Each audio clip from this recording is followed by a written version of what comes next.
Have you ever felt trapped inside a prison with no bars? A prison built from your own desire to be helpful, agreeable, and always available. This is the people pleaser's prison, where the price of admission is your peace, and the sentence is a slow erosion of your own life. Every text answered immediately, every favor granted without thought, and every reluctant yes is another brick in the wall that cages you. But the ancient Stoics knew of an escape. They knew of a fortress you could build within yourself, a place of unbreachable strength and calm. They called it the Inner Citadel. In this video, we will hand you the blueprint. Leaving the gate to your inner world unguarded does not invite friendship. It invites conquest.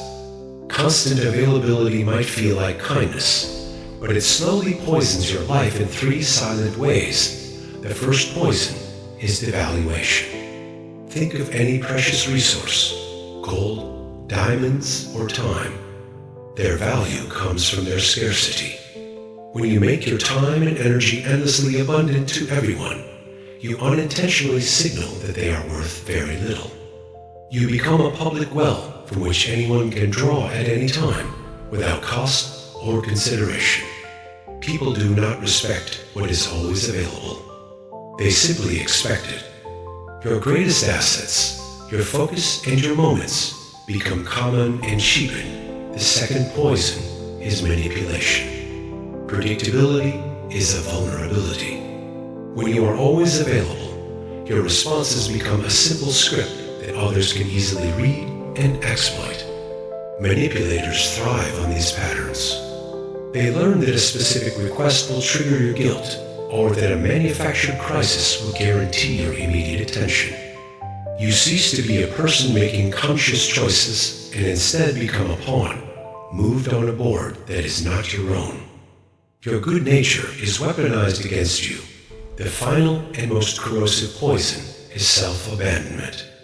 This is the act of betraying yourself for the comfort of others.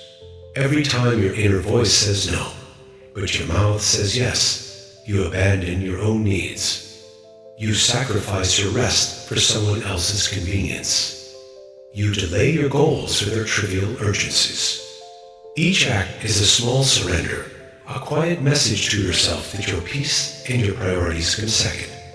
Over time, these small betrayals accumulate, leaving you a stranger in your own life, master of everyone's agenda but your own. The Stoics understood a profound truth. Your mind is the only space in the universe that is truly yours, and your time is the finite currency with which you purchase your life. These are your most valuable assets. To leave them unguarded is the ultimate act of foolishness. Therefore, building your inner citadel is not about constructing a cold, hostile fortress to isolate yourself. It is about becoming the master of your own gate. Think of it this way. A wall is a blunt instrument of refusal. A gate, however, is an intelligent tool of discernment. It is not there to permanently lock people out. It is there to ensure that entry is granted with intention, not demanded by default. You, the gatekeeper, decide when it opens, for whom, and for how long. The shift in mindset is monumental. You are moving from being a public park, open to all at any hour, to a private sanctuary that requires conscious and worthy access. The Stoic Emperor Marcus Aurelius wrote about this internal sanctuary constantly. He advised that our inner world is sovereign, disturbed only when we allow it to be. Protecting this space was not selfish. It was the primary duty of a rational being. This is the foundational principle of worthy access. Your inner world, your thoughts, and your time are sacred. You are the sole guardian, and you alone decide what is worthy of entering. Adopting this mindset is the first true act of reclaiming your personal power. It is the solid ground upon which every wall of your citadel will stand. With the foundation laid, you now need the tools to build your walls. These are not complex strategies, but simple, powerful Stoic practices. There are 3 essential tools for the citadel architect the first tool is the sacred pause. Our modern world demands instant responses. This pressure to react immediately is the enemy of intention. The sacred pause is the act of creating a deliberate space between a request and your response. When a message arrives, you do not answer right away. When someone asks for a favor, you do not give an instant yes. Instead, you say, "Let me check my schedule and get back to you," or "I need a moment to think about that." This small delay is a revolutionary act. It breaks the cycle of reactive behavior. It signals to the other person that your time is organized and under your control. More importantly, it gives you the space to consult your own priorities instead of defaulting to theirs. The pause is your first line of defense, a moat you dig around your fortress in seconds. It transforms you from a reactor into a responder. If you are finding this blueprint useful for building your own inner peace, consider taking a moment to click the like button. It helps our channel reach others who may also need these tools. The second tool is the strategic no. For the people pleaser, the word no feels like a weapon. We must reframe it. A strategic no is not an act of aggression. It is an act of honesty and self-preservation. It is a declaration that your resources, your time and energy are already allocated to your own important tasks. The key is to be clear, concise, and firm without being cold. A simple formula works wonders. Thank you for thinking of me, but I am unable to commit to that right now as my focus is on other projects. Notice, there is no long apology or fabricated excuse. It is not a negotiation. It is a statement of fact. A strategic no does not close doors with valuable people. Instead, it teaches them the correct way to approach you. It builds respect because people respect those who value their own time. The third and final tool is the scheduled silence. Your citadel requires regular maintenance. You cannot defend a fortress you never inspect. Scheduled silence is the practice of intentionally making yourself unreachable for planned periods.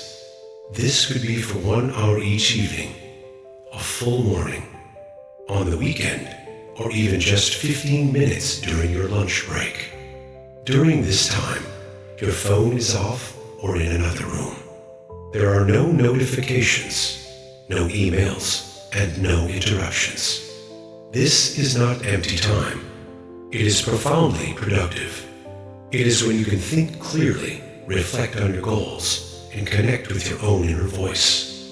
This practice trains others to respect your unavailability, but more importantly, it trains you to be comfortable in your own solitude.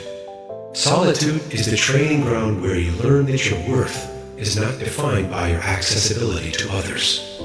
It is the silent, steady work that keeps your citadel's walls strong. Once you begin using these tools, you will notice a profound shift not only within yourself, but in the world around you. Life outside the citadel is not one of isolation, but of intention. You move from a state of constant, low-grade exhaustion to a place of centered energy.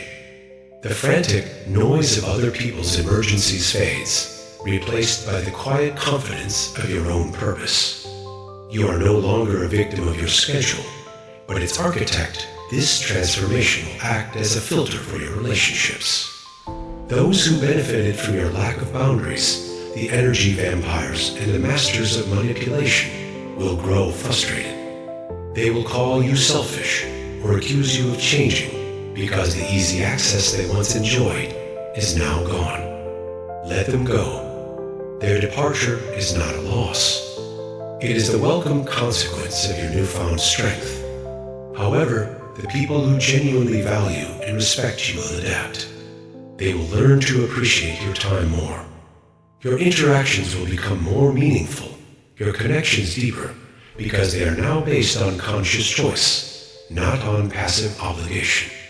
The relationships that remain will be built on the solid ground of mutual respect.